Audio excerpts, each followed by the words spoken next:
Non, bon, franchement, un bon délire. Et puis, ben, je te dis, bref, l'été arrive. Ok, bon, on va commencer à préparer l'autre saison, etc., etc. Et puis là, un jour, Charlie m'appelle, il me dit, ouais, Abed, on va aux Eagles cet été. Putain, ouais, comment ça, les Eagles? Parce Charlie avait pas mal de connexions. Charlie, tu Ça va parles. pas vieux. Ok. Il avait pas mal de connexions. Ouais. Il avait fait énormément de camps à l'époque. Et, euh, et justement, il était resté en connexion et tout, etc. Et puis un jour, il m'appelle, il me dit, Abed, j'y vais avec mon gars aux Eagles et tout. Vas-y, si t'es chaud, on peut y aller et tout. Je te donne les infos, les trucs. Je dis, mais t'es malade, je suis méga chaud. Vas-y, on y va. J'ai dit, on y va, ça sort de nulle part. J'ai dit, on y va. Mais et, et tu vois, c'est fou hein, ce que je vais dire. Mais autant c'était super comme expérience, mais autant c'est une malédiction ce truc-là. Mais alors, déjà, est-ce que tu peux nous resituer l'année où tu vas aux Eagles? Juste à la fin de la saison, première saison des deux. Et ça, c'est quelle année? C'est 2000. L'année où ils vont au Super Bowl ou pas? Non, c'est la première année de Doug Peterson. Et Juste c'est la après deuxième. qu'ils aient viré Chip Kelly. Ok, donc, ah ouais, donc les années-là, ils vont pas au Super Bowl, c'est l'année d'après qu'ils vont au Super L'année Bowl. d'après, ils vont au Oui, Super Bowl. où ils battent les Patriots. Ouais, Exactement. L'année d'après, ils gagnent le Super Bowl. avec Nick Foles. D'ailleurs, il faudrait que je te montre que j'ai une photo avec le Super Bowl. Non, ouais, c'est bon, ça ira. Mais, Ah, non, rigole. mais, D'accord, ouais, t'as pas apprécié plus que ça? non, t'es malade. Non, t'as apprécié, mais C'est ça va. c'est une malédiction parce que Pourquoi? ça m'a montré que je pouvais faire ça. Ok. Ça, c'est le pire truc à faire. Parce que maintenant, c'est ça que je vise. Ouais, tu vises que ça. Je vise que ça. Et Et aller c'est un coacher, gros problème. Ouais. Parce que, comment dire? Et c'est ça qui est difficile. Ce que je te dis, c'est difficile, c'est que si j'avais jamais mis les pieds là-bas, Ouais, bah, tu te serais pas dit c'est, ouais, je m'en fous, tu ouais, vois. ouais, bien sûr. Mais d'avoir été là-bas et d'avoir vu ce qui était possible de faire et d'avoir vu l'engouement, d'avoir vu aussi les coachs qui sont aujourd'hui devenus mes mentors et avec qui j'échange constamment, tu vois, on n'a pas perdu contact depuis ça c'était en 2016, tu vois. Des mecs, tu vois, c'est un truc de fou. Et que ces gars-là m'apprécient et veulent continuer à travailler avec moi, etc., etc. Et c'est là où je te dis ça le problème. Parce que maintenant, bah, je te rends compte que c'est un monde qui est accessible. Ou en tout cas, voilà, Tu y as mis les j'ai pieds. mis les pieds, je peux faire quelque chose dedans. Mais putain, quand tu reviens à la réalité, Au quotidien. c'est un truc de fou. Ouais. Parce que les opportunités, là, on parle de l'élite, Tu du peux pas faire mieux. 0,0 quelque chose pour cent. T'as 32 head coach dans le monde, C'est ça. en NFL. Et il y a 7 milliards d'humains. Voilà, fais le calcul. Tu vois ce que je veux dire? Bien sûr. T'as des staffs de 10 à 15 personnes. Quasiment, allez, on va peut-être 10, 12 personnes. De faire partie d'un truc comme ça, je sais pas si on se rend compte du pourcentage que Bien c'est, tu sûr, vois, bien de l'élite que c'est. Ouais. Mais, le mindset, c'est une fois que je vais sans regret. Mm. Donc, je charbonne, je vais là-bas, je charbonne. Les journées les plus longues de ma vie. Ouais. Mais, derrière, c'était incroyable. Et derrière, pendant ce stage-là, ouais, on voudrait que tu restes, etc., etc., etc. Et là, les problèmes de visa, ils commencent. Et les problèmes de visa, ouais, c'est la fin du monde. c'est compliqué, hein. C'est la fin. C'est ce qui est arrivé à Wilfried Penney Je aussi, sais, hein. ouais, je sais. C'est pour ça que comme sa situation, je la comprends. J'ai vécu la même. Incroyable. J'ai vécu la même. C'est des trucs qui t'enlèvent des opportunités de fou. Ouais. Et donc, au final, bref, bah, tu vois, retour en France, c'est pas grave. On continue à travailler. On fait encore une meilleure saison. On fait une meilleure saison. Toujours dans les mêmes trucs. Bancal un peu à droite à gauche en termes d'organisation, mais beaucoup de solidarité, beaucoup d'amour à l'intérieur de cette équipe-là et tout. Et on fait une saison de 8 victoires, 2 défaites. 8 victoires, 2 défaites. Notre QB, il part, parce qu'il avait lui aussi un stage aux États-Unis fin d'année, un truc comme ça. Son père, notre QB, on arrive à cascader un truc, récupérer un peu une équipe compétitive pour les playoffs. Et puis on perd contre les Spartiates en demi-finale, alors que c'est un match On doit gagner. on domine. Je crois qu'on a 3 TD d'avance à la mi-temps, un truc comme ça. Ah ouais. Et il y a un collapse. Ben, un collapse, parce que tout simplement, t'as des mecs qui jouent both ways, Ouais. plus special team, pendant toute une saison. Et on s'entraîne 3 fois par semaine et on lâche pas le tempo. Et à un moment donné, les gars, ils étaient cuits. Ouais, bien sûr. Et peu importe le niveau de préparation. Alors, c'est nos paramètres, c'est comme ça. Enfin, C'est un peu le défaut d'être en province, quoi. c'est exactement ce que je C'est dis. quand t'es au Mans, même si, encore une fois, moi, je trouve que c'est un club qui travaille bien. En tout Bien cas, sûr. moi, qui fais du flag, c'est un des clubs qui fait référence, en tout cas chez les jeunes. Donc il y a une bonne académie, il y a un bon truc qui est fait, ils investissent pas mal dans le foot US là-bas. Mais malgré tout, c'est pas un pays de foot, quoi. Bah, Le foot US, en tout cas. en fait, ça, c'est d'autres débats dans lesquels j'ai pas forcément envie de rentrer, mais pour moi, les clubs de province, c'est dur. Je l'ai vu avec l'expérience que j'ai eue en région parisienne cette saison. Quand tu joues en province, c'est difficile. Si tu te retrouves à avoir un contingent de joueurs qui arrive de 50, 60 personnes, ouais, c'est cool, mais tout le monde ne va pas rester. Tout le monde ne veut pas faire du haut niveau, tout le monde ne veut pas faire de haut niveau là-dedans. Et enfin, tu as tellement de paramètres qui sont c'est beaucoup plus difficile de gérer, tu vois. Je l'ai vécu après à Tours. Ah tu vois. ben oui. Donc au final, et je me dis, bah, c'est dans cette difficulté-là qu'on apprend parce que, comme je dis, on maximise tout. Tu maximises tout. C'est pas juste, t'es obligé de tout maximiser. Tu dois faire attention au moindre détail. Et comment du coup ça se termine là? Vous finissez en Fini demi-finale 8-2, et c'est une après... espèce de déception folle.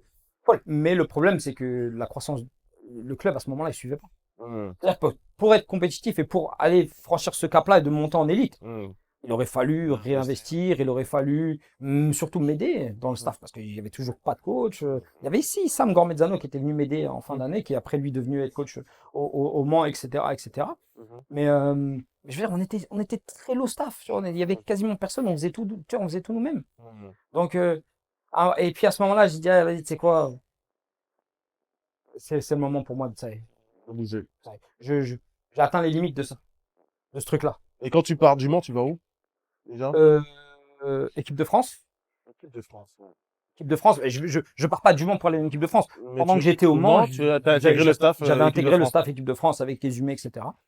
Et comment ça? C'est lui qui te contacte? C'est la Fédé qui te contacte? Ouais, bah c'est Charles Pavio qui était manager des équipes de France. En fait, lui, c'est mon mentor. ouais. C'est mon mentor. J'oublierai jamais tous les trucs qu'il a fait pour moi pendant mes années. Il m'a propulsé dans un truc, il m'a ouvert une porte et après j'ai fini le taf, tu vois. Il m'a donné une opportunité quand d'autres l'ont pas fait, tu vois. Ça, je serai toujours reconnaissant. Mais comme je t'ai dit, tu te retrouves en équipe de France, il y a Exumé, il y a machin, il y a ci, il y a ça, il y a Laurent Marceline, tu coaches avec des gars qui, moi, m'ont coaché quand j'étais en équipe de France jeune, tu vois. Ah, bah, et des postures, pas n'importe qui, tu vois. Bien sûr, tu vois. Et donc, toi, tu arrives là-dedans, tu essaies de faire ta place, tu es le dernier arrivé, tu essaies de coacher un peu, tu essaies de faire tes trucs, tu vois.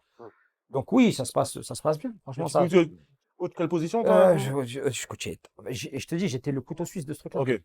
À un moment donné, je me suis retrouvé à coacher les running backs, à un moment donné les receveurs, à un moment donné les tight ends. Et puis quand il y avait le staff tout complet, bah, là, je me suis retrouvé à aider sur les special teams et coacher les tight ends. Là, du coup, j'avais que les tight ends en responsable. Et du coup, vous faites les World Games cette année-là? Ça, c'est 2018? C'est à la fin de cette année-là. Hein. C'est 2017. 2017-2018, hein? 2017 ou 2015? 2017. 2017? 2017, je crois. Faites donc t'as pas fait les championnats d'Europe, toi? Non, pas les championnats d'Europe parce que t'as World Game, championnat d'Europe. Ok. Et ça, c'est dingue, on en reparlera après. Mais je fais World Game. On va au World Game. Des World Games, je vais à Independence. Et les World Games, on gagne. On gagne. On gagne les World Games en Pologne. Contre l'Autriche, non? Non, contre l'Allemagne. Contre l'Allemagne en finale. Ouais. Ah oui, et je crois que j'avais vu une interview de Jason Hageman. C'est pas à ce moment-là où c'est pas lui qui marque un touchdown en finale ou en demi-finale à ce moment-là? Je me souviens, j'ai pas le souvenir que Hageman était là. Jason était là après. Il y avait Kandar, Yepmo. Okay. Et Brice Marseille qui étaient les porteurs à ce moment-là. Ok, d'accord. C'est peut-être le truc d'après où le truc d'après au championnat d'Europe. D'accord, ok. Le truc d'après au championnat d'Europe.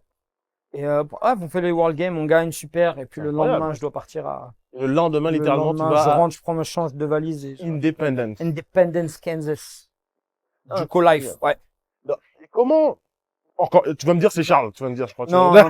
Comment non, là après c'est juste d'autres collections. Donc comment tu te retrouves de coacher au Mans, hein? Ouais. Finalement encore t'es coaché du Mans. Ouais. Bah non, j'avais déjà quitté. Bon bref, tu coachais au Mans littéralement quelques mois avant. Ouais. Tu te retrouves en équipe de France, à ce moment-là, tu fais les World Games, tu gagnes, donc déjà c'est un truc de malade. Déjà rien que pour ça, de te faire partie d'un staff, gagner un championnat du monde, je pense, c'est déjà incroyable en soi. Et puis après, littéralement, le lendemain, tu te retrouves en JUCO aux États-Unis, dans la fac qui va passer dans Last Chance U. Je le savais pas quand il y a eu les entretiens, je savais pas. Je savais pas qu'il y avait Netflix, qu'il y avait ces trucs-là, tu vois. Quand j'arrive à l'aéroport, le gars qui vient me chercher, il me dit, au fait, tu connais Last Chance U et tout? Bah, ils sont avec nous cette année. Qu'est-ce que tu racontes? Ouais, et tout, ouais, ils sont là et tout. On a des deals de fou, Adidas, machin et tout, ça. C'est un truc de malade et tout. Je dis, ah ouais, ok. Bref, et puis du coup, j'arrive, j'intègre ce staff-là. Je coach le tackle et les tight ends, je m'occupe du run game, je m'occupe un peu de tout ça en attaque. Et puis moi, je fais une saison là-bas et je fais une saison independent, une saison un peu de dingue aussi. Ouais, parce que, et justement, Un on en autre a monde. parlé, avant l'interview, mais il faut que tu nous dises, pour ceux qui connaissent le coach, c'est JB. coach JB. Brown. Alors, je sais plus, c'est John, JB, Jason Brown. Jason Brown, voilà, je cherchais son prénom. Le coach JB, moi, c'est un personnage. Hein. Quelles étaient tes interactions avec lui? Comment il était en dehors des caméras? C'est un super gars. En fait, faut pas oublier que si toi, là, on te mettait une caméra H24 sur toi, c'est un truc de ouf. et que veut monter un buzz, un truc, je pense qu'on va prendre que les bons moments ou les Non, moments. on va prendre les moments où on se pète des Tu câbles. vois, Ouais. exact. C'était un peu le même truc pour lui. Alors, je dis pas que, vas-y, il est tout blanc, tout machin, tu vois, mais en tout cas, moi, de la relation que j'ai eue avec lui, je me suis toujours une bonne relation. Parce qu'il savait pourquoi j'étais là, le taf que je faisais, etc., etc. Et au contraire, tu vois, ça faisait partie des gars qui, lui, a voulu m'aider, tu vois, à passer un cap aussi, à passer un cap là-dedans, tu vois. Mais Cette année-là, vous finissez le quoi? taf un peu derrière les caméras, où il aide les jeunes, Ouais, ça, on le voit pas, on ça. voit pas tout ça. On Non. voit pas tout ça. Pour ça, aujourd'hui, tu te retrouves avec des jeunes qui font partie, voilà, qui ont fait partie de notre époque là à Indy, qui aujourd'hui sont en NFL. Jermaine Johnson, first round pick. Ouais. Jeffrey Mba. Après, Jeffrey Mba, c'est un peu différent parce qu'il est arrivé après JB, mais c'est pareil, c'est Kiyoshi Harris, c'est le même truc. Jermaine Johnson, c'est Jermaine Johnson, c'est le DN des Jets. Numéro J'avais 11. demandé, ouais. Et lui, lui me fait, enfin, fan des Patriots, c'est pas un joueur que j'apprécie parce qu'il est, Bien pour le sûr. coup, il est vraiment bon. Il est incroyable. Il est passé. Après, il a fini meilleur joueur du JUCO, mais il était avec nous H24, il s'entraînait, il faisait ses trucs. Ouais. Enfin, tu vois, t'avais Malik Henry, t'avais des Ouais, lui, gars il a de fortes têtes, lui. bien sûr, mais t'avais des gars, regarde, t'avais des gars qui sont sortis de là et qui, au contraire, justement, plus ils avancent dans leur carrière, plus ils se rendent compte que, un des plus vrais avec qui ils étaient, c'était JB, tu vois. Ouais. Parce que oui, ça, par contre, c'est un truc qu'on peut pas lui Bien retirer. sûr. Il a toutes les phrases qui vont autour de lui. Il y a un truc qu'on peut pas lui retirer, c'est un gars qui a l'air authentique. Bien sûr, il l'est. Après, il y avait un peu de jeu pour les caméras, tu vois, mais en même temps, et puis il y a personne qui est habitué à se faire filmer H24. Non. Surtout dans un univers comme ça qui est dingue. Juco, c'est C'est pas. pas, poto, Juco, c'est pas facile. C'est une galère, hein. C'est pas facile. Il y avait des gars, il y avait des stories, laisse tomber, je t'en parle même pas. Mais tu vois, c'est de voir ça et de comprendre ça, fait qu'aussi ta vision du foot, elle change. Tu comprends ce que c'est que de vouloir réussir. Ouais, Pour ça, des fois, je rigole quand j'entends des gens, ils disent, ouais, moi, je vais aller en Juco, je vais en Juco. Tu sais pas c'est quoi le Juco. il y a plus justement, c'est Juco, il y a pas de moyens. Les junior college, Il y a pas de, il y a quelques scholarships, et encore, c'est des trucs, laisse tomber. Ouais, c'est ça. Et les gens ne se rendent pas compte du mindset Il y a qu'il faut pas- avoir il y a pour pas sortir de là. Parce que Hein il y a plein de JUCO, il y a plein de JUCO, Énorme. il y a énormément de JUCO. Mais là où j'étais, c'était un des meilleurs. On a fini champion national cette année-là. Tu vois? Quand tu parles de la Kansas Geo Conference, c'est la meilleure. Ouais. Et le meilleur des meilleurs, c'est eux qui justement sortent les, tu vois? Les Juco, les joueurs qui Il y vont a- ensuite. il y a des joueurs qui la D1, transfèrent de bah grandes oui. facs pour venir. Et on avait un running back qui était de Michigan. On avait un running back qui venait d'Arkansas. Les gens, ils se rendent pas compte, tu vois? Rakim Boyd. Ouais. Mais Il était trop mais fort. t'imagines Moi, je pensais quoi? qu'il allait se faire drafter, tu vois. Ouais, mais tu vois, regarde. Au final, ça a de la preuve que non. Ouais, tu vois, parce que lui, des joueurs qui ont fait la Chance U, Bien sûr. pour moi, c'était l'un Un des des meilleurs. tout meilleurs. Le running back, il avait tout. Et le long corner, là, qu'on avait aussi, là. Je me rappelle plus de son nom. Ah, qui a joué aux Jaguars. Il n'a pas joué aux Jaguars? Il a joué. Putain. Atlanta. Atlanta. Atlanta, il faudrait que je me rappelle, j'ai plus son blaze. Mais tu vois, pareil, des gars incroyables. Tu sais, des Nostakel, Emile Gooden, ces mecs-là, ils jouent à Tennessee. Ouais, Tennessee, les gens ouais. captent C'est vrai, pas. c'est Les clair. gens captent pas quel degré de dog il faut être pour aller à Tennessee. pour sortir de là. Tu Et vois. jouer en SEC derrière. Bien sûr. Donc, non, franchement, non, c'était une bonne expérience. C'était une bonne expérience. Il y a les hauts, il y a les bas, c'est beaucoup de garderies, beaucoup de machins. Et puis, tu dois mixer plein de choses. Mais c'est pour ma première expérience dans un environnement scolaire, entre guillemets, c'était cool. Et qu'est-ce que tu as appris de cette expérience, justement? Parce que tu dis, la Juco, c'est des histoires compliquées, des joueurs compliqués, qui sont talentueux, mais qui ont des parcours de vie qui font qu'ils se retrouvent en Juco. Et qu'est-ce que tu as appris de cette gestion de l'humain en plus du joueur? Et c'est dingue parce que à l'époque, il me le disait, JB, tu vois, il me disait, ah putain, t'es trop humain dans le truc.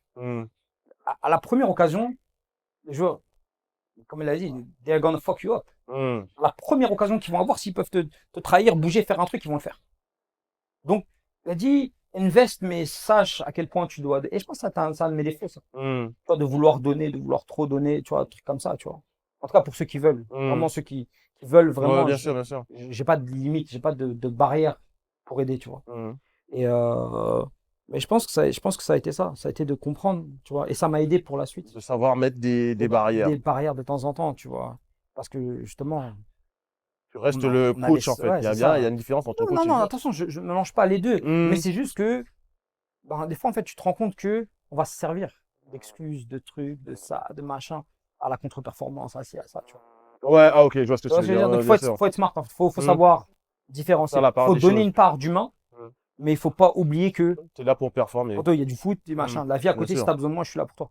Mais il y a des moments où, vas-y, il faut bosser. Puis, du coup, bah, je finis ma saison indie, et puis, bah, après, le Juco, c'était pas pour moi. Enfin, c'est cool, mais je me voyais pas. C'est une belle expérience à Je avoir. me vois pas faire une vie là-dedans, hein, tu vois. Et puis, Ouais, faut être prêt. Parce que encore une fois, c'est une expérience. Faut être prêt à vivre ça au quotidien. Encore une fois, ils ont pas de moyens, c'est pas les grosses facs, c'est une galère. Alors, c'est plus de moyens qu'en France, certes, mais à l'échelle des États-Unis, c'est une vraie galère. Et puis, les mecs, ils ont, encore une fois, ils viennent de situations mentalement, enfin, quand tu racontes, ceux qui ont regardé la chaîne Sioux, ils remarquent, ils voient, certaines histoires, ce que les gars, ils traversent, etc. Donc, c'est fort. C'est fort. C'est fort. C'est fort. Et du coup, donc, Indy, c'est bon, encore, le Kansas. En plus, le Kansas, il fait froid l'hiver. C'est un délire, hein. ouais, ça va. Je suis arrivé à la fin du truc. Ouais. Ça y est, après, une fois que la saison était De toute façon, faut vivre tout ça, quand même, parce que il faut prendre en compte le bien-être. Mais l'été, c'était pas mal. Ouais, ça contrebalance un peu, ouais. Non, franchement, non, c'était une belle expérience. Et puis derrière, je t'ai dit, j'ai rencontré des coachs avec qui, tu vois, je suis toujours en contact aujourd'hui, des joueurs avec qui j'échange toujours. Donc c'est cool au final. Bien sûr, bien sûr. Cool. Ça crée des relations. Et t'as coaché en American Alliance À Football? l'Alliance, ouais. Et ça, c'est vrai que c'est une ligue qui a pas duré, malheureusement. Qui a duré quelques mois, ensuite qui s'est effondrée. C'était en plus qui a été poussé par la NFL. C'était une sorte de ligue, l'équivalent de l'UFL aujourd'hui, quoi. Ouais, c'est ça. Comment ça, Une Spring League. dans cette Spring League, comment tu l'as intégré? Bah, tu sais, je rentre en France, je vais à Tours. Je coach à Tours. Ok, donc tu coaches à Tours pendant une saison, à ce moment-là, ou? Ouais, je coach à Tours. Ok. L'année où je deviens le head coach de Tours. Ok. T'es nommé head coach de Tours? Ouais, je suis nommé head coach de Tours. On essaie de monter le programme, etc., etc. J'avais fait une saison avant, tu sais, en fin d'année où j'étais venu aider justement, parce qu'à l'époque c'était Charlie qui coachait les pionniers. J'étais venu l'aider. Encore ce Charlie. Ouais, puis il y avait pas mal de joueurs aussi du Mans qui faisaient le déplacement. Donc au final c'était un peu mon ancienne équipe, tu vois. Et je me suis dit vas-y, tu sais quoi, why not, tu vois. Et bon, on s'est dit vas-y, let's go. Et puis la saison, bref, je deviens head coach de pionniers. On commence à monter en place un truc, etc., etc. Et je reçois un appel vraiment last minute, tu vois. Ouais, Abed, il y a cette ligue qui se crée. Bref, ton nom, il est là, etc., etc. En fait, ton nom est déjà dans les circuits, en fait. Ouais. En fait, les gars qui sont mes mentors ont toujours essayé de me placer ou de m'amener dans des trucs. Mais après, c'est X ou Y, tu vois. Par exemple, j'ai une anecdote, mais j'ai failli aller au Colts en tant que quality control, ouais. L'année où Frank Reich devient le head coach des Colts. Ok. Et c'est pas l'année où Josh McDaniels, il dit, ouais, je veux être coach, et finalement, il se retire, après, ils prennent Frank Reich? Possible. Ouais, et Frank Reich se retrouve être le deuxième choix qui devient premier choix. C'est ça, ouais. C'est exactement cette année-là. Frank Reich, pour ceux qui savent pas, faut placer. Moi, j'aime bien un peu placer les gens, tu vois. Frank Reich, c'est l'ancien backup des Bills. À l'époque où ils vont 4 fois d'affilée au Super Bowl. Yes. Il est backup de Jim Kelly. Ceux qui suivent un peu la NFL, hein, renseignez-vous, vous connaissez pas Jim Kelly, les gars. Tu vas leur donner un peu des anciens. Hein. Non, mais en vrai, Jim Kelly, tu le connais pas. Yes. Bref. Donc, c'était son backup et qui a aidé, quand Jim Kelly s'est blessé. Il a quand même aidé à atteindre, je crois, le Super Bowl cette année-là. Bon, les Bills font perdre au Super Bowl, donc c'est pas très grave, hein. Moi, qui suis fan des Patriots, ça me dérange pas du tout. Mais, ouais, donc, Frank Reich, c'est ce mec-là, c'est pas n'importe qui. Et à ce moment-là, aux Eagles, en 2016, Frank Reich était coordinateur offensif. Ouais, tout à fait. J'avais déjà travaillé avec lui, si tu veux. Mais le coach Stoutland, qui est le coach online des Eagles, qui est mon mentor aussi, mais tu vois, qui a vraiment, tu vois, essayé de pousser pour que je puisse avoir ce taf. Puis bah, après, derrière, c'est d'autres trucs, d'autres machins, et tu te retrouves en AAF. Je me retrouve, ouais, c'est ça, je me retrouve en à C'est quelle l'Alliance. équipe que tu coaches? Atlanta Legends. Ouais, donc tu vas Puis, en il y a Brad, et hiérarchie. puis on m'appelle, on me dit ouais, machin, et il y a Brad Childress, coach Chung, il m'appelle, il me dit ouais, Brad Childress et tout, il devient head coach d'une équipe à Atlanta, et son assistant, et un gars pour l'attaque et tout, ok, vas-y. Bon, tu y vas. Il m'appelle, bref, compliqué parce qu'il faut gérer des papiers, il faut gérer des machins, et on repart dans des Dans dans des des trucs. salades et tout. Donc, jusqu'à dernier moment, je savais pas que, tu vois. Ok.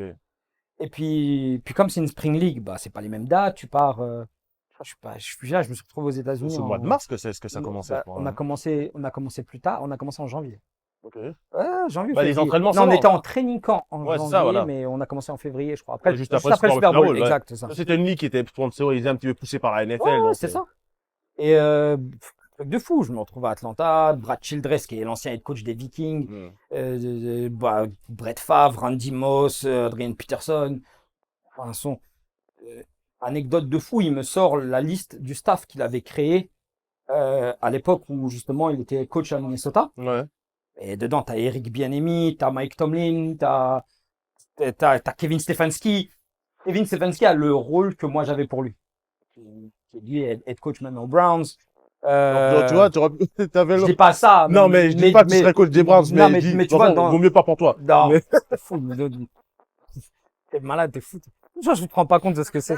Non, je rigole. Non, mais je suis obligé de taquiner. Coach de n'importe quelle équipe, t'es fou. C'est clair. Non, mais bien sûr. Mais non, mais le truc, c'est que t'as ce gars-là, en fait, et tu vois la liste de son staff, de son machin, c'est que des mecs qui sont head coach ou machin. Mike Tomlin, cordeau. il était d'ici. Il était d'ici à Minnesota, avant d'être head coach. Et voilà, mais avant, Steelers. faut pas oublier qu'avant ça, c'était un coach de position à Tampa Bay. Il coachait les DB à Tampa Bay l'année où il révolutionne un peu le foot avec la Tampa 2. Tampa 2, bah machin, les Bucks Super Bowl, John Gruden, enfin bref. Ouais, tout ça, Pas ouais. rentrer dans les Tony dans, Dungy, tout exactement, ça. pas Ouais, rentrer bien dans sûr. tous les mix. Et puis il avait le choix entre Steve Spagnuolo ou Mike Tomlin.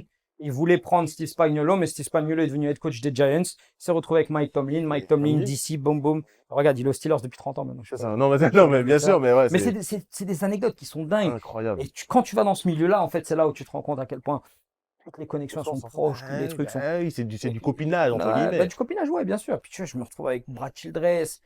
Le gars, il est demandant, mais comme jamais, Bah, il a jamais. connu au plus haut niveau. J'étais misérable pendant, waouh, Ah ouais. de misère. Parce que le staff, c'était pas un staff NFL. Donc on était short staff. Attention, c'est un staff quand même. Oui, conséquent, mais comparé à un staff, tu vois, Hmm. où les missions, ça veut dire que tu te retrouvais à faire des doubles, triples missions. Et puis j'étais assistant du head coach, quality control, puis j'étais aussi assistant du GM. Donc, c'était un truc de fou. Mais en tout cas, j'étais aux premières loges de tout. Et laisse tomber l'expérience. Michael Vick comme cordeau offensif, Kevin Cole comme comme cordeau défensif. Hein. Je me retrouve avec. Laisse tomber. C'était incroyable. Non, C'était vraiment, je te dis, l'expérience, elle a été Après, folle. c'est dommage que la ligue, elle se soit effondrée. Peu de temps après, elle a duré 3-4 matchs. Et après, Non, 8 matchs. 8 matchs. Ouais, tu vois, j'ai menti, mais tu vois, Ouais. je crois qu'elle a pas fini sa saison. Incroyable. Walkthrough du lundi, bam, on nous appelle, ouais, c'est bizarre, là, la ligue, tout ça. Entre-temps, ça avait été racheté, le mec, il a bankrupt, boum, fin de chantier. Le truc qui m'a fallu des années pour atteindre. Parce que là, tu atteins le deuxième plus haut niveau des États-Unis, clairement. Hein. Ouais, clairement. Mais c'était là clairement une passerelle. Moi, c'est clairement ça comme une passerelle. Je vais faire ça, je vais bosser là, je vais faire ça. Et après, j'espère aller en F. Bah oui, parce que, encore une fois, tu te retrouves sur un coaching staff d'un mec qui est en AF et après, tu peux facilement, au-delà de connexions, aller en NFL. Au-delà de juste ça, c'est le coaching tree de Andy Reid. Donc le système, c'est le système que j'avais découvert, que j'ai appris aux Eagles, c'est West Coast Offense, c'est le système de Andy Reid, c'est ça. Donc tout était, si tu veux. Alors, ensuite, il avait été aux Bears avec Matt Nagy.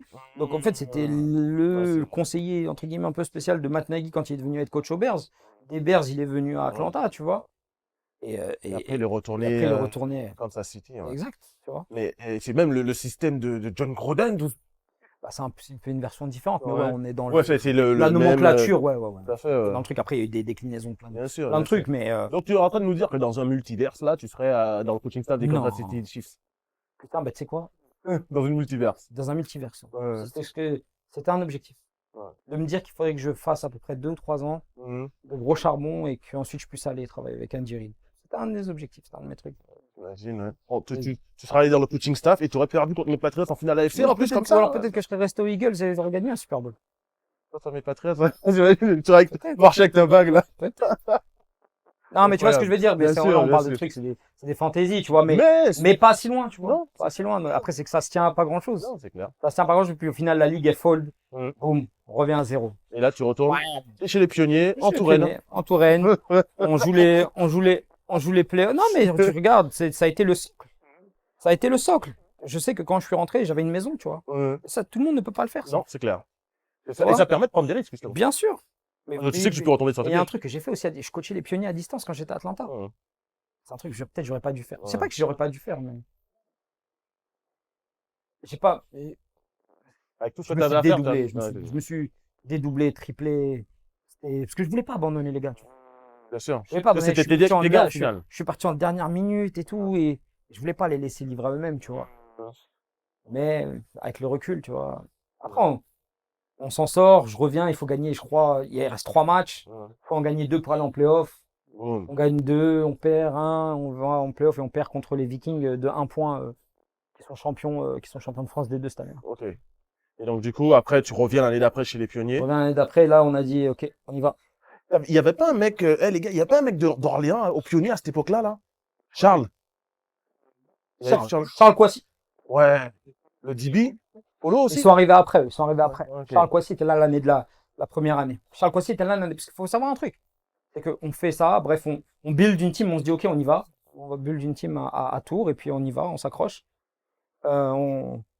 On fait venir un QB, etc., etc. Ouais, le QB américain, là, qui. Clark Hazlett qui fait des vidéos. Ouais, je le suis, je le suis. Et, Je regarde quelques vidéos. et on fait, bref, on fait une saison, on fait 5-0. Ça y est, on est parti, tu vois. On pense avoir un bon truc, tu vois. Bam, Covid. Ah oui, c'est vrai. Covid. Du coup, bah, plus de championnat, plus de trucs. Ça, c'est 2020, ça. On se dit, ok, bon, bah, c'est pas grave. On fait la demande pour monter en élite. On fait une petite demande un peu pour monter en élite parce qu'on se rend compte que l'année d'après, finalement, les Corsaires, ils veulent descendre.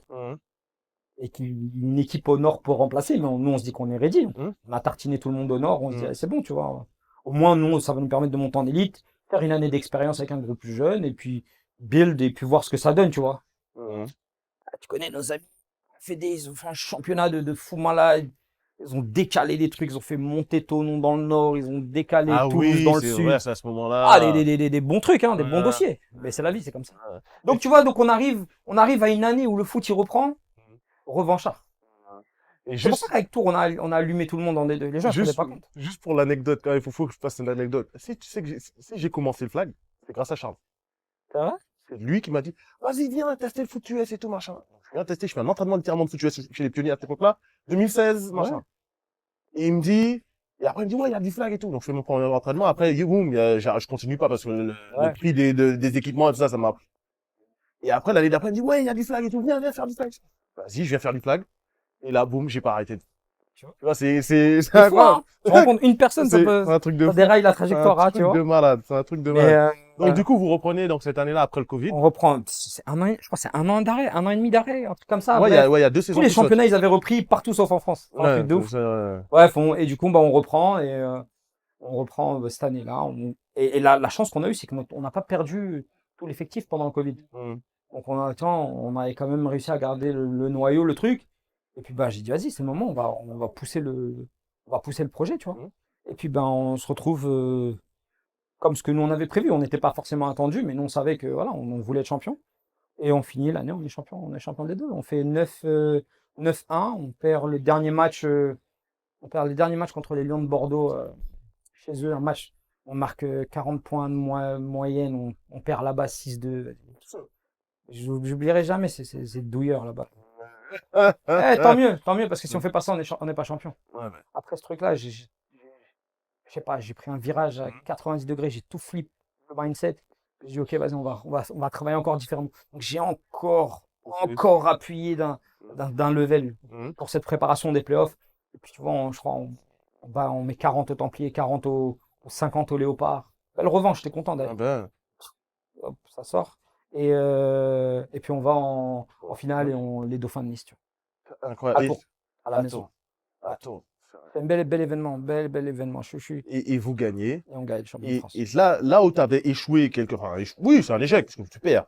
Là où tu avais échoué en finale de conf il y a quelques années avant. Les mêmes léopards. Contre les mêmes léopards, avec ton équipe, ton club formateur. Yes. Là, tu finis par les battre. Comment tu te sens là quand et en plus, tu te dis, je suis champion. Déjà, reste ça, être champion de France. Peu importe. La division, c'est un accomplissement, tu vois. Comment tu te sens? Une anecdote. T'es content, je suis content, tu vois, je suis content pour les gars, tout, on est champion, etc., etc. Mais à la fin du match, je me pose et je suis tout de suite en train de penser à c'est quoi la suite. En fait, ouais, c'est cool. Mais no days off. Tu veux taste la victoire, c'est bon, c'est cool. Mais c'est quoi le next? Comment on gagne l'élite maintenant? Et ça a été tout de suite dans ma tête après ce move-là, ça a été tout de suite le focus. Le truc de comment on fait pour le next step. Je sais pas si c'est bien, peut-être j'aurais dû enjoy plus, mais en tout cas j'ai kiffé, tu vois, parce que on a vraiment passé une super saison avec des gars incroyables et ils ont believe surtout. Ils ont believe et je leur ai dit que ça allait être dur, mais il y a moyen de le faire. Mais tu mets pas de bague sur des doigts soft. C'est vrai. Alors, charbonner, mon gars. C'est charbonner si tu veux être champion. Tu vas être champion, sachant que tu es en province, tu as déjà des difficultés de fou. Tu dois battre des équipes parisiennes, tu dois t'envoyer avec des mecs. Ouais, tu vois. Alors, on va faire. Surtout quand tu as choisi le deuxième club de la région centre, tu vois, parce que encore c'était devenu chez les Chevaliers, on est le meilleur club, mais t'es allé dans cette mec. Je vais pas rentrer là-dedans.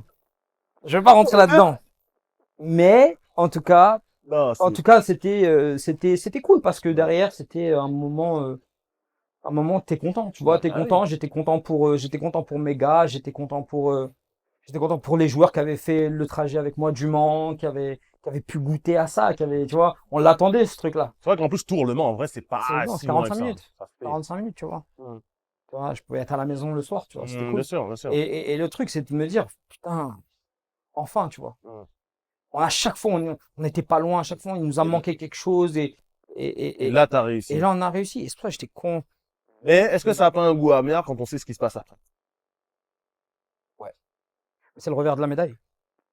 Est-ce que le club était prêt, quand tu regardes, à passer en élite? Est-ce que le club était prêt à passer en élite? C'est pas que le club n'était pas prêt à passer en élite. Il était prêt à passer en élite. Rester en élite. C'est ça le plus dur. La continuité en élite. C'est ça le plus dur. Et qu'est-ce qui fait, pour toi qu'il y a eu ce forfait saison là, qui a marqué un petit peu. Moi, c'est vrai que moi ça m'a marqué. Je dis Pionnier de Tours, forfait saison en D1. Et après c'est l'hécatombe parce que le club, la section équipée, je crois, elle ferme pendant 1 ou 2 ans avant de réouvrir là récemment. Là, ils sont rouvert en D3. Ouais. Ils ont fait la saison de D3 l'an dernier. Mais entre temps, le club la section élite est littéralement morte pendant quelques années après avoir accédé à l'élite. Ouais. Comment dire? Tu vois, les gens ils pensent que on avait des gars qui venaient de l'extérieur, etc., mais on avait énormément le gros contingent de joueurs, c'était des mecs de Tours. Et mais il y a toujours deux. Il y a 2 facteurs à ça. On finit l'année, on est champion, d'accord. Et tu vois, le truc le plus fou, c'est que après, je l'ai su un petit peu avant, mais je voulais rester focus sur la finale. Les Eagles m'appellent et m'offrent un contrat pour retourner à Philadelphie. Okay. Entre l'année D2 et D1. Donc on est champion, cool, on a gagné. Mais moi j'avais un autre truc qui est arrivé derrière.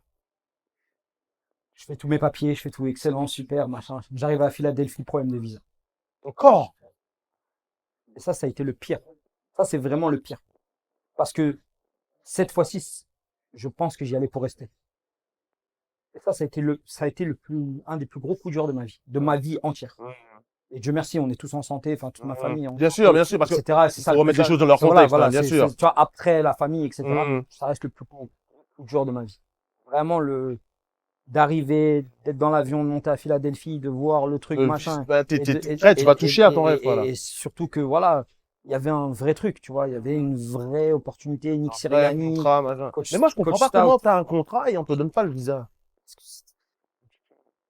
Mais c'est compliqué, c'est du côté américain. C'est la mauvaise lettre, c'est la mauvaise lettre sur le truc, c'est pas la bonne occupation, c'est pas le bon machin, c'est pas le bon sponsor, c'est pas le bon truc. Et c'est ça, je vais pas rentrer dans les détails, parce que c'est des trucs, ça fait 3 ans, je me bats contre 3-4 ans maintenant. Je me bats en off pour essayer d'y retourner et de régler ces histoires-là. pour ça que je suis encore en France. Mmh. Mon plan de carrière, c'était pas de coacher en France. C'était Bien pas, en sûr. tout cas, pas de m'éterniser, tu vois. Mmh. Et, Toi, t'as envie d'aller aux États-Unis, mais il y a cette histoire, c'est pour ça c'est que. histoire, mais c'est des épreuves. Mmh. Moi, je dis, c'est des épreuves de Dieu. Il n'y a pas de truc, machin. À cette époque-là, quand tu joues, tiens, petite parenthèse, il y a Wilfried Penney quand tu joues Non, Wilfried Penney, à ce moment-là, il est chez les jeunes? il était à Saint-Thomas-More.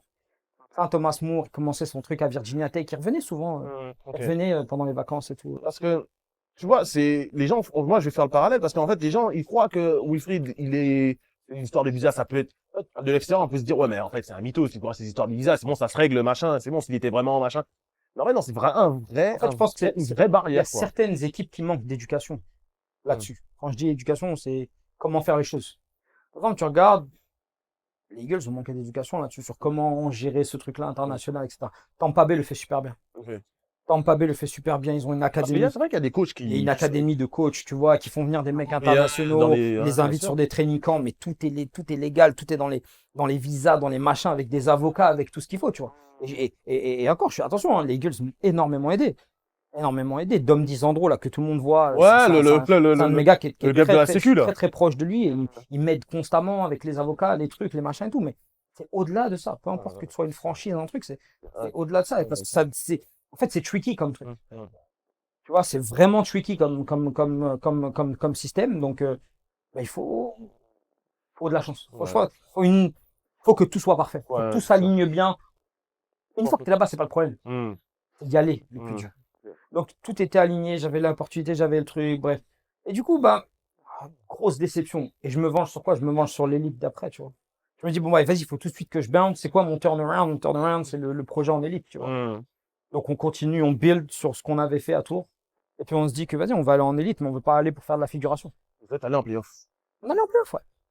Non, mais ça, c'est, Ouais. non, mais, tu dis ça comme si c'était normal. Bah, parce que, ouais. Mais c'est pas normal.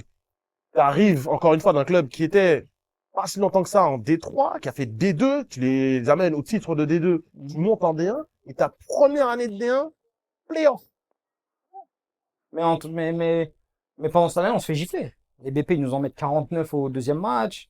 On gagne serré contre les Spartiates. On perd tricky contre les Molosses. On est à un touchdown du flash. Enfin, tu vois, il y a une phase aller, tu vois, un peu machin. Je change de QB à l'intersaison. Et, et puis, bah, derrière, après, voilà, on continue toujours dans l'amélioration, toujours dans le travail, toujours dans le truc. Et puis, ouais, on sent qu'on devient meilleur, tu vois. On sent qu'on devient meilleur, mais que des fois, attention, avec les blessures, les trucs, les machins, la province nous rattrape. Quand je dis la province nous rattrape, c'est, tu vois, c'est la profondeur, c'est tous ces trucs-là. Ouais, et bien pourtant, sûr. c'est des trucs que j'ai essayé de build dans le roster, d'avoir le plus gros roster possible avec, tu vois, pour toujours avoir de la qualité et du nombre. Mais, et puis, bah, ouais, on va à Toulouse. On va à Toulouse au premier tour de playoff, on gagne. On gagne là-bas. Et on va au BP et on perd un match. Putain, genre, c'est un des matchs, je peux pas dire que j'ai des regrets, mais c'est un des matchs où je suis le plus déçu d'avoir perdu. Pas parce que pour ce que ça aurait fait de gagner. T'aurais fait le back-to-back D2, D1. Après, il y avait Marseille en finale, mais tu vois, t'aurais fait le back-to-back D2, D1. Ça y est, t'as fini le jeu, tu fermes la boîte, merci, bonsoir, tu vois. Mais c'était surtout, tu sais, pour les gars, tu vois. Tout leur travail, tout leur sacrifice. Tout ce qu'ils ont donné. Tout ce qu'ils ont donné pendant les quelques. Parce que les gens, ils disent que, ouais, à Tours, ils ont juste. Ils ont fait forfait là. Mais non, mais c'est des gars qui avaient déjà commencé à travailler avant les années Covid. Donc, c'est des gars qui avaient jamais arrêté, en fait. Donc, c'est-à-dire pendant 4, 5 ans, 5 ans, tu vois, quasiment, ils étaient deep. Ils avaient vraiment commit deep dans le programme. Et le programme, il était dur. Bien sûr. Le programme était vachement dur. Enfin, c'était pas facile. Tout le monde n'a pas réussi. Il y a plein de gars qui ont quitté. Et je regrette pas d'avoir fait en sorte que ce soit un programme difficile. Je regrette pas. On est champion, on a vécu des super moments. Bien sûr. Ça me fait chier pour la suite et ce que c'est devenu, tu vois. Ouais. Mais Parce après cette défaite, c'est le point terminal des pionniers en D1. C'est ça. Point terminal, en fait, on savait qu'après celle-là, c'était une année de reconstruction. On savait qu'après ça, quoi qu'il arrive, c'était de la reconstruction. Parce qu'on perdait un nombre d'anciens joueurs qui étaient là tout le temps, etc. Donc, qui prenaient leur retraite, tout simplement. Donc, il a fallu qu'on rebuild. Et on y était, tu vois. On y était, on commence à y aller tout doucement, etc., etc. Il y a 2-3 trucs en interne, machin, qui m'ont un peu saoulé, mais jusqu'à la dernière minute, on y allait, tu vois. En tout cas, on a fait tout ce qui était possible. Tout ce qui était possible, imaginable, pour rester, pour s'accrocher. Et je remercie encore Philippe Barlier, le président président de l'époque, là, pour la confiance qu'il m'a donnée pendant toutes ces années. Putain, il a charbonné pour me donner l'opportunité de travailler. Et pourtant, c'était pas facile. Aller se battre contre ça, machin, les anciens, les trucs. Parce que tu as une génération de jeunes joueurs qui arrivent. Encore une fois, tu es en province, c'est-à-dire que tu n'as pas un vivier monstre. Pas un vivier monstre, c'est-à-dire on a des gars. Que gars. ce soit à Tours, que ce soit à Orléans, une fois que tu n'es pas à Paris, tu n'as pas un vivier monstre. On recrute quelques gars par-ci par-là, il n'y a pas de moyens, il n'y a pas de truc de fou, tu vois. Ouais. Mais les gars, ils viennent et ils se la donnent. Et en tout cas, on a réussi tu vois, aller chercher quelque chose et aller vraiment maximiser, tu vois, la performance de l'équipe. Et selon toi, pourquoi ça s'est effondré? Si tu dois mettre le doigt sur un truc. Le mindset? Ouais. Parce que ce qui est encore plus navrant, c'est que quand tu vois la saison élite qui arrive, tu regardes que les Léopards, ils ont fait une saison à 25, ou à 26, ou à 28, peu importe. En tout cas, ils étaient low stack tout le temps, ils se sont battus jusqu'à la dernière, ils ont même été en playoff. Ils ont même été en playoff, ils font demi-finale, pareil. Je suis un truc comme ça, tu vois. C'est une équipe que personne n'attendait en plus cette année. Ouais. Ils ont des bons joueurs, machin, mais c'est toujours pareil, tu vois. Ouais. Ils font leur truc, machin, ils sont ensemble. Mais là où eux se sont accrochés, nous on a lâché. C'était pas facile, attention. Je dis pas que je peux pas me mettre à la place de chaque joueur qui ont dit non, je veux pas risquer ma santé, je veux pas. Bien sûr, oui, on allait faire du double plateau, on allait faire des trucs, mais putain, en tout cas, on avait tout préparé pour ça. Ok, il faut on se prépare de telle manière, qu'on fasse ça de telle manière, et puis on savait qu'on allait reconstruire. On savait qu'on allait prendre le temps surtout de continuer à développer. Et c'est pas grave si la performance, elle était pas là pour cette année-là, parce qu'on était justement sur un rebuilding. Et puis, un coup dur d'apprendre à 2 semaines je l'ai appris comme tout le monde, tu vois. Ouais, que non, finalement, on peut pas y aller, que c'est une galère. C'est une décision, voilà. Et là, ça aussi, c'est coup dur pour toi. Toi, tu le vis comment, toi? C'est dur. C'est dur parce que t'as investi beaucoup de temps sur les gars.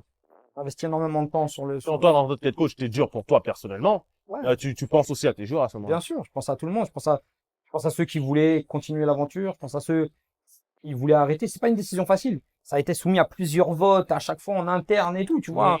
C'est un truc un peu divisé aussi, tu vois. Après, on continue pas. J'ai donné des confiances à des gars à qui j'aurais même pas dû donner l'heure, tu vois. Mais c'est la vie, c'est comme ça, on apprend. On apprend comme ça, hein. On apprend comme ça. En prenant des gifs. Bien sûr. Bien sûr. Donc ça, c'était un coup dur, et là, je reviens sur des années avant où coach JB me disait, tu vois, en Juco, à la seconde où les joueurs, ça y est, tu vois. Des gants fuck you up. Des gants fuck you up. Donc, c'est ok. Comme j'ai dit, ça fait partie de la vie. Tu fais ça, t'apprends. Tu deviens meilleur, t'apprends mais ça reste que je suis hyper content de mon temps à tout. Les champions, on a développé un truc, on était en première loge dans la ville. C'était un peu la sensation aussi du foot américain en France, hein. Ouais, mais comme je t'ai dit, c'était une revanche. C'est un peu une revanche aussi. Un peu une revanche. Tu prends des gens qui viennent de nulle part et tu les amènes. Il y a des gars qui sont encore là depuis 15 ans, ils n'arrivent toujours pas à gagner. On l'a fait en 1 an. En 2 ans, allez. Ouais, non, mais c'est incroyable. Et je tire sur personne. Non, mais bien sûr. Vous savez qui vous êtes.